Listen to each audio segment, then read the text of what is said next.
जय हिंद दोस्तों, my self Arth Pran and once again from JTC the motivational path. उम्मीद है आप सब लोग अच्छे होंगे और बहुत बहुत धन्यवाद आप सभी लोगों का। हर उम्र के लोगों से काफी अच्छा प्यार मिल रहा है और कई दोस्त लोग तो वीडियो को शेयर करते हुए मेरे पास वीडियो भेज रहे हैं और बहुत बहुत धन्यवाद आप लोगों का। और मेरे कई दोस्त मेरे को टाइम पर सजेशन देते हैं जिन्हें मैं धीरे धीरे अप्लाई भी कर रहा हूँ। और कई लोग मेरे को पर्सनली मैसेज करके काफ़ी अच्छा सपोर्ट कर रहे हैं। तो वंस अगेन धन्यवाद आप सभी लोगों का।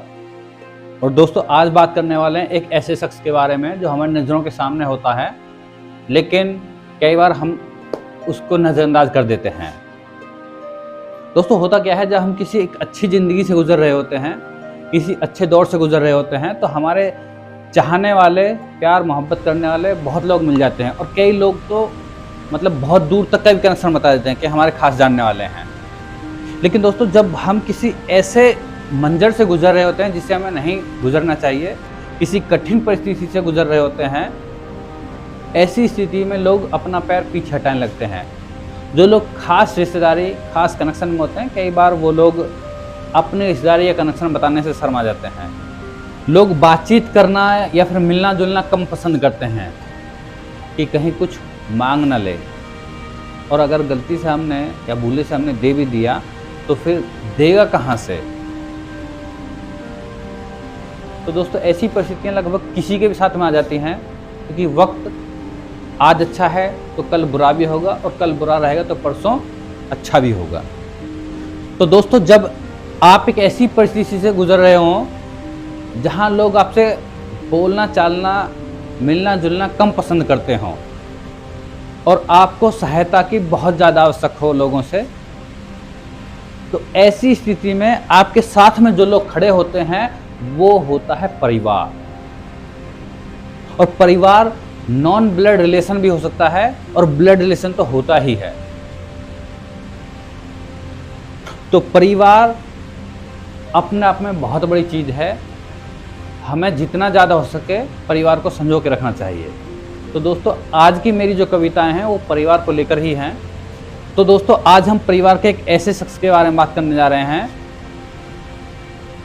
जो हमारी नज़रों के सामने ही होता है, लेकिन कई बार हम उसके काम को, उसके विचारों को, उसकी सोच को, उसकी मेहनत को, उसको त्याग को कई बार नज़रअंदाज कर देते हैं।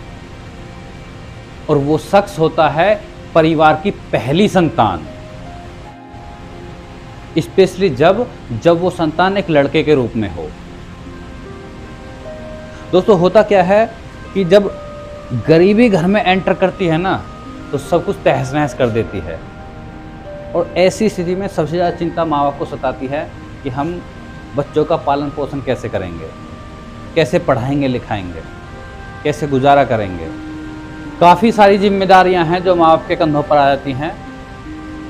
बेटियां अगर घर में बड़ी होती हैं तो शादी के लायक आ जाती हैं, और जब बेटियां शादी के लायक हो जाती हैं तो माँ बाप की जिम्मेदारियां वैसे और ज़्यादा बढ़ जाती हैं। तो दोस्तों, ये बहुत सारी जिम्मेदारियां उन अकेले दो कंधों पर होती हैं जो परिवार में पहली संतान होती है, स्पेशली जब वह लड़का हो। तो कि मुझे अपने माँ बाप को इस दौर से बाहर कैसे निकालना है और मैं ऐसा क्या करूं कि ये इस दौर से मेरे छोटे भाई बहन ना गुजरें। तो वो जो पहली संतान होती है ना, अपनी जिंदगी के साथ समझौता करके उन जिम्मेदारियों को अपने कंधे पर लेती है। और दोस्तों, कई बार तो परेशानियां इतनी ज्यादा बढ़ जाती हैं कि लड़का कभी उन परेशानियों के बारे में अपने माँ बाप को नहीं बताता है और अपने छोटे भाई बहन को तो उस हद से बिल्कुल गुजरने नहीं देता है। तो अपनी जिंदगी के साथ समझौता करके वो लड़का अपने छोटे भाई बहन को पालता है, उनकी पढ़ाई लिखाई का बेड़ा अपने सर लेता है। इधर माँ बाप को उस स्थिति से बाहर कैसे निकालना, इसका बेड़ा अपने सर लेता है। तो परिवार में जो बड़ा भाई होता है उसके जो काम होते हैं वो अकल्पनीय हैं, जिनकी कल्पना करना बहुत मुश्किल है। तो दोस्तों, परिवार में बड़े भाई का क्या स्थान होता है वो आगे चलकर हम कविताओं के माध्यम से जानेंगे। अभी चलते हैं कविताओं की तरफ। Thank you.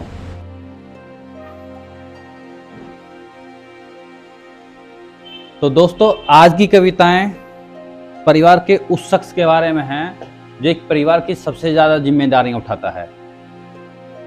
चाहे स्थिति परिवार की अच्छी हो, बुरी हो, या परिवार किसी भी दौर से गुजर रहा हो, बड़ा भाई जो होता है परिवार का, वो सबसे ज़्यादा जिम्मेदारियां उठाता है परिवार की।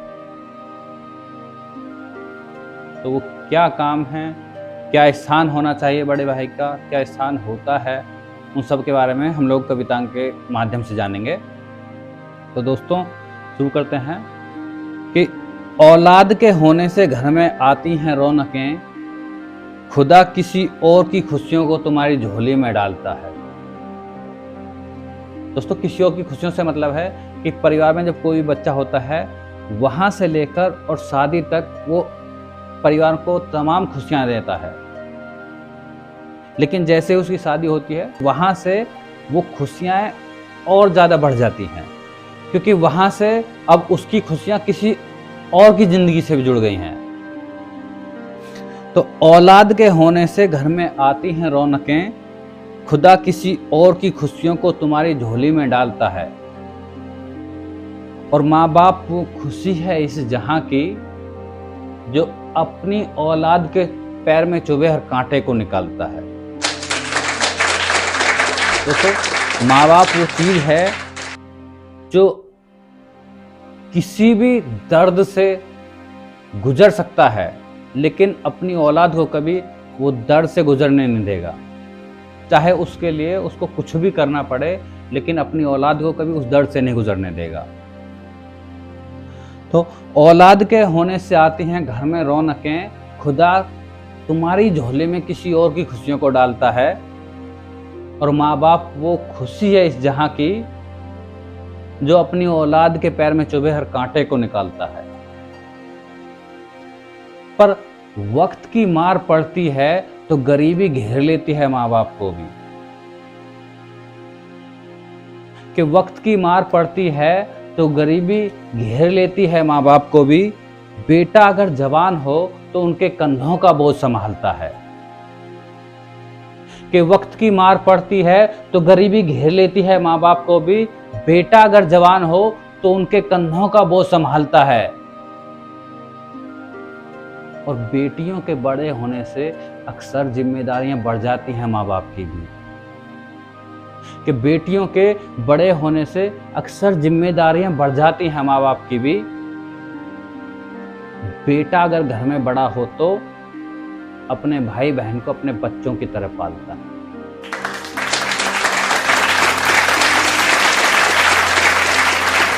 और दोस्तों आगे चलते हैं। और विरासत में अमीरी सबको नहीं मिलती दोस्त। कि विरासत में अमीरी सबको नहीं मिलती दोस्त, कुछ माँ बाप को बेबसी हर रोज सताती है। कि विरासत में अमीरी सबको नहीं मिलती दोस्त, कुछ माँ बाप को बेबसी हर रोज सताती है। और बेटियों के जवान होने से अक्सर भूख कम होने लगती है। कि बेटियों के जवान होने से अक्सर भूख कम होने लगती है। गरीबी कुछ इस कदर भी माँ बाप को खाती है। कि विरासत में अमीरी सबको नहीं मिलती दोस्त, बेबसी कुछ माँ बाप को हर रोज सताती है। और बेटियों के जवान होने से भूख कम होने लगती है माँ बाप की भी। गरीबी कुछ इस कदर से माँ बाप को खाती है। फिर अपने नसीब का जीना भी छोड़ देता है वो। दोस्तों यहां से बात चलती है उस शख्स की जिस शख्स के बारे में आज ये पूरा सूट है। फिर अपने नसीब का जीना भी छोड़ देता है वो, मजबूरियां जब दरवाजे पे जोर से खटखटाती हैं। कि फिर अपने नसीब का जीना भी छोड़ देता है वो, मजबूरियां जब दरवाजे पे जोर से खटखटाती हैं। और बड़ा होता है भाई तो परिवार को दुख का एहसास तक नहीं होने देता। कि बड़ा होता है भाई तो परिवार को दुख का एहसास तक नहीं होने देता, मुसीबतें भी दरवाजे से वापस लौट जाती हैं।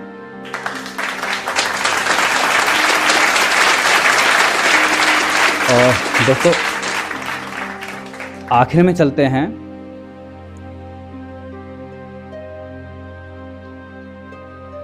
बड़ा भाई परिवार में क्या होता है, क्या होना चाहिए, क्या सम्मान मिलना चाहिए,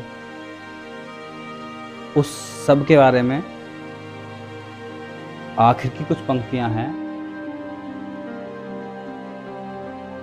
लिखते लिखते मेरी भी आंखें नम हो जाती हैं।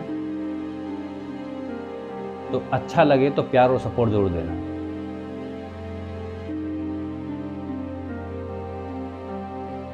अपना हक भी छोटे भाई बहन के लिए छोड़ देता है वो।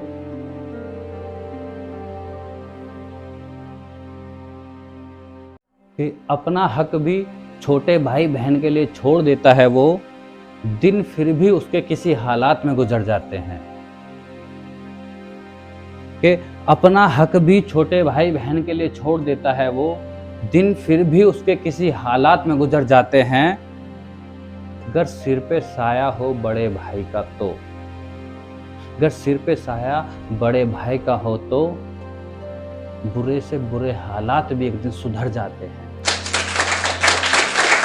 कि अपना हक भी छोटे भाई बहन के लिए छोड़ देता है वो, दिन फिर भी उसके किसी हालात में गुजर जाते हैं।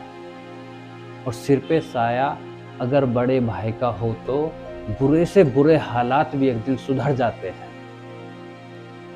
और माँ बाप से बढ़कर दुनिया में कुछ नहीं होता दोस्तों।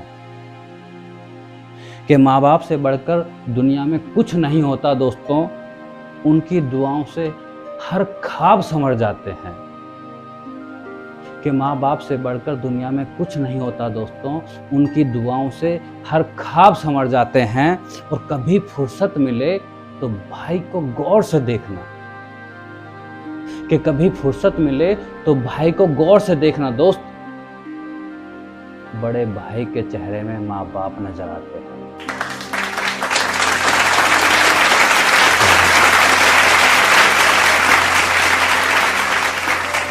तो दोस्तों इसी के साथ मैं अठ प्राण आपसे विदा लेता हूँ। नेक्स्ट फिर किसी सेशन में मिलेंगे। जय हिंद।